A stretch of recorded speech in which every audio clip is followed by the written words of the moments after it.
I'm John Porter. I've been a state dairy specialist for the University of New Hampshire for my career.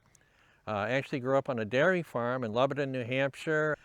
So through my career, I've been working with modernizing barns and designing barns and so forth. And then around 1999, the Barn Committee was formed. And the Barn Committee was needing a book about barns. And little did I know that that was going to put me into another whole branch of my career, working with antique barns. So I wrote the first book in 2001, and we completed edition 2 in 2019. So that got me into old barns. Today we're looking at this barn at the Washington Historical Society, and this is just a great example of a Yankee barn. Uh, it's got the characteristics of the door in the end, the steep pitched roof. It's not a large barn. And so from the history we know of it and just looking at it, we would say it probably was a horse barn. It has these characteristic smaller windows on the side, which often indicate horses. And then it has the transom over the door. It has two windows above. Then that door is actually a pocket door, which is very practical for New England. It actually can slide inside and not be affected by the weather. And then this is clapboarded, and that's a notch above some of the finishes that you would see on some barns. The real original finishing was often up and down vertical boards, and then they sometimes would have cedar shakes or shingles on the sides and clapboards on the front, because clapboards were a little higher level of milling. But this barn has been all finished now with clapboards, all sides, very nicely maintained with a nice metal roof. And the roof and foundation are the key things which are to maintain these barns. And these folks have done a beautiful job taking care of those basic maintenance items and keeping this barn in very good shape. Okay, now we're going to go inside of the barn and look at some internal features, and we're actually entering through this really nice pocket door with a special little person entry door. This is what I call reading the barn. You walk in and you just can't help but be in awe at the craftsmanship, and we start looking up here, and I usually look up into the peak and up into the barn. And in here, what we're looking at is what we call common rafters. So this puts this barn probably in the 1850s. We're starting to see a lot of sawmill lumber in here. And instead of the big rugged rafter members every 12 feet, we've got the common rafters spaced on center. And then up in the peak, you've got some cross members. And we've got the boarding going horizontal, which is also an indication of mid-1800s, because earlier than that, there were up and down boarding. Straight ahead here, we've got a scaffold. That scaffolding was used to put in hay. It was on the extra storage of hay. And then in front, we have a windlass. This is actually an added piece to the barn, but very common in barns, not always this ornate with the wheel, but usually a way of turning a piece of lumber or a rod to raise rope.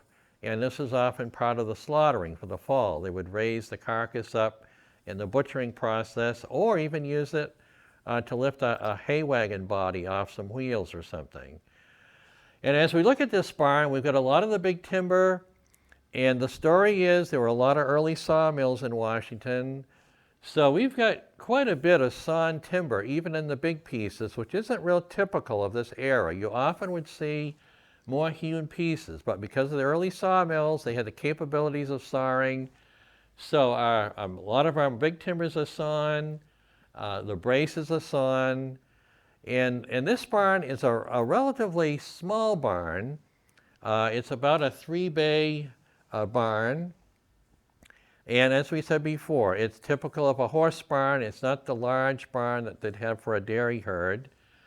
And you'll see it's in what we call bays or bents. And those are the divisions they put them up in, usually 12 foot, and they would build them on the ground and tilt them up. And as we look into the barn here, you can see it's very nicely outfitted kind of by theme in the bays of different things. There's maple sugaring, there's blacksmithing and so forth, all nicely laid out uh, to show different things of farming in that era. And it's just a nice example of a barn of this time. And as I said before, very nicely maintained.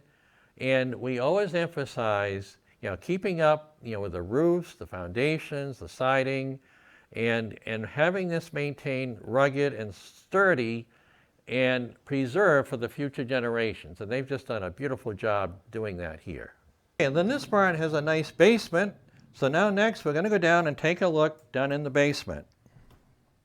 This actually is a pretty nice basement for an old barn. A lot of times the basements are very shallow. Sometimes there's water running through them and so forth. They were usually used for manure storage, and this may have been in its day underneath where the horses were. But one thing you're going to note in here is just a lot of new construction. But the good part is these folks followed the old ways and used the old beams, the bracing, the big sawn timber and so forth, versus lolly columns or cement blocks or whatever. And so a very nice restoration of this basement. And you can see, even on this side wall, a lot has been replaced. So that means that probably had some deterioration over the years, which is very common. And they have put in the big timbers.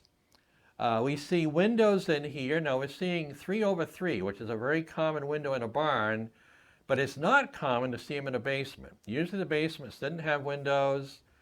This may have been added, which is a great thing because it actually is letting in ventilation. And I like those little angle pieces they put beside the window that allows them to tip that window panes in and let some air in. So that was probably an add-on, but a very nice thing because basements can get very damp and create humidity and deterioration.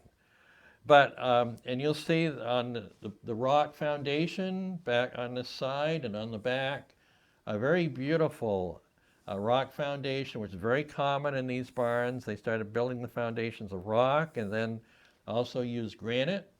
And they used big pieces. It's amazing how they did this.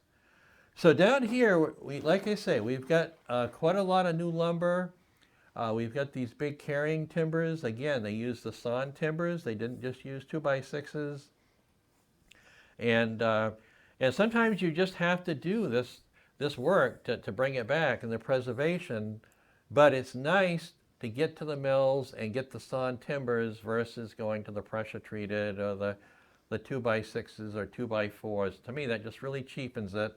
And they have really maintained the integrity of the structure and once again done the maintenance that was required because these things do give way, especially in the basement with rot and so forth for moisture over the years. So a nice preservation, and even though it all looks new, to me that doesn't take away from this a bit because they have maintained the integrity of this building.